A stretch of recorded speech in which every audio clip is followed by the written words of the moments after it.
వారాహి వంశకవచం అనేది దంపతులకు సంతానం కలిగేలా దీవించమని, అలాగే గర్భం ధరించిన స్త్రీలకు గర్భస్రావ దోషాలను తొలగించి గర్భాన్ని రక్షించమని కోరుతూ అమ్మవారిని వివిధ రూపాల్లో ప్రార్థించి అత్యంత శక్తివంతమైన కవచం. భార్యాభర్తలు భక్తి శ్రద్ధలతో ప్రతి రాత్రి 16 సార్లు పారాయణ చేయాలి. మొత్తం 108 రోజులు ఈ పారాయణను నిష్ఠగా పూర్తి చేయాలి. ఈ విధంగా చేస్తే సంతాన భాగ్యం కలుగుతుంది. గర్భం ధరించిన స్త్రీలకు తరచుగా గర్భస్రావాలు జరుగుతుంటే ఈ వంశకవచం గొప్ప రక్షణ కల్పిస్తుంది. ఋతుస్రావమైన 5వ రోజున కొంచెం నీటిని తీసుకోవాలి. ఆ నీటిని ఈ వంశకవచంతో 7 పర్యాయములు అభిమంత్రించాలి. ఆ స్త్రీ భక్తి శ్రద్ధలతో నమ్మకంతో ఆ నీటిని స్వీకరించినట్టయితే గర్భస్రావ సమస్యలన్నీ తొలగిపోయి వంశవృద్ధి కలుగుతుంది. అయితే ఈ పారాయణ చేసేటప్పుడు పాటించాల్సిన నియమాలు కొన్నున్నాయి. సంతానం కలగాలని కోరుకుని రాత్రి సమయంలోనే పారాయణ చేయాలి. శుచిగా ఉన్న ప్రాంతంలోనే కూర్చొని చేయాలి. మంచాలపైన కూర్చొని ఈ జపం చేయకూడదు. భార్య వెలుపల ఉన్నప్పుడు అంటే ఋతుస్రావ సమయంలో ఆ 5 రోజులాపి తర్వాత తిరిగి కొనసాగించాలి. రోజు తలస్నానం చేయాల్సిన అవసరం లేదు. ప్రత్యేకమైన ఆహార నియమాలు ఏమీ లేవు. దీపం ముందు కూర్చొని చేయొచ్చు, లేదా అలా కాకపోయినా పారాయణలాగా చేయొచ్చు. ఈ కవచంలో అమ్మవారిని వివిధ శక్తులుగా వివిధ దిక్కుల్లో ఉండి రక్షించమని ప్రార్థించారు. దిక్కుల రక్షణ: వారాహి తూర్పు, పడమర, అంబిక ఆగ్నేయం, చండిక దక్షిణం, శివవాహని నైరుతి, మహేశ్వరి వాయువ్యం, వైష్ణవి ఉత్తరం, సింహవాహిని ఈశాన్యంలు అన్ని దిక్కుల నుండి రక్షించాలని కోరారు. శాకంభరి శిరస్సును, భైరవి ముఖాన్ని, చాముండ కంఠాన్ని, శివ హృదయాన్ని, కాళిక కుక్షిని, నాభిని రక్షించాలని కోరారు. మంత్రం చివర్లో ప్రత్యేకంగా మహాకాళి, మహాలక్ష్మి, మహాసరస్వతి రూపంలో ఉన్న దుర్గాదేవిని ప్రార్థిస్తూ దుర్గార్తి నాశిని సంతాన సౌఖ్యం దేహి దేహి వంద్యత్వం మృతవత్సత్వంచ హరహర గర్భరాక్షాం కురుకురు అంటే సంతాన సౌఖ్యాన్నివ్వు, వంద్యత్వం గర్భస్రావ దోషాలను తొలగించు, గర్భాన్ని రక్షించు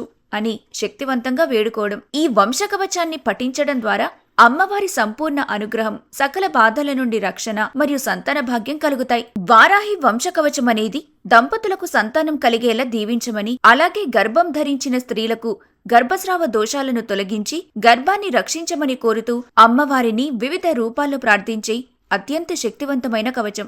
భార్యాభర్తలు భక్తి శ్రద్ధలతో ప్రతి రాత్రి 16 సార్లు పారాయణ చేయాలి. మొత్తం 108 రోజులు ఈ పారాయణను నిష్ఠగా పూర్తి చేయాలి. ఈ విధంగా చేస్తే సంతాన భాగ్యం కలుగుతుంది. గర్భం ధరించిన స్త్రీలకు తరచుగా గర్భస్రావాలు జరుగుతుంటే ఈ వంశకవచం గొప్ప రక్షణ కల్పిస్తుంది. ఋతుస్రావమైన 5వ రోజున కొంచెం నీటిని తీసుకోవాలి. ఆ నీటిని ఈ వంశకవచంతో 7 పర్యాయములు అభిమంత్రించాలి. ఆ స్త్రీ భక్తి శ్రద్ధలతో నమ్మకంతో ఆ నీటిని స్వీకరించినట్టయితే గర్భస్రావ సమస్యలన్నీ తొలగిపోయి వంశవృద్ధి కలుగుతుంది. అయితే ఈ పారాయణ చేసేటప్పుడు పాటించాల్సిన నియమాలు కొన్నున్నాయి. సంతానం కలగాలని కోరుకుని రాత్రి సమయంలోనే పారాయణ చేయాలి. శుచిగా ఉన్న ప్రాంతంలోనే కూర్చొని చేయాలి. మంచాలపైన కూర్చొని ఈ జపం చేయకూడదు.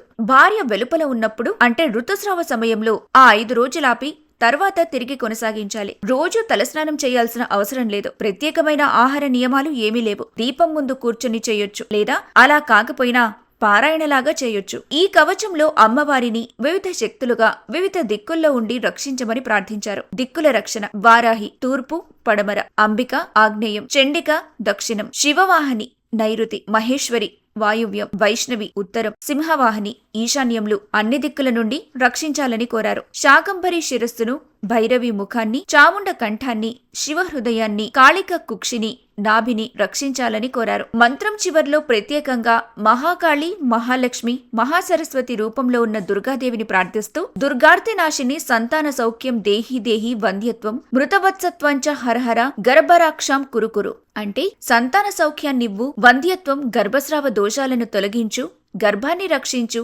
అని శక్తివంతంగా వేడుకోవడం. ఈ వంశకవచాన్ని పఠించడం ద్వారా అమ్మవారి సంపూర్ణ అనుగ్రహం, సకల బాధల నుండి రక్షణ మరియు సంతాన భాగ్యం కలుగుతాయి.